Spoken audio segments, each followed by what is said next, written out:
Hello guys, এই আমার এই পেন্সিল বক্সটা আমি পেয়েছি কেন বলবো?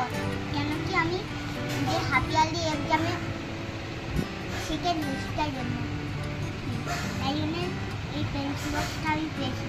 এই পেন্সিল বক্সটা সাধারণ নয়,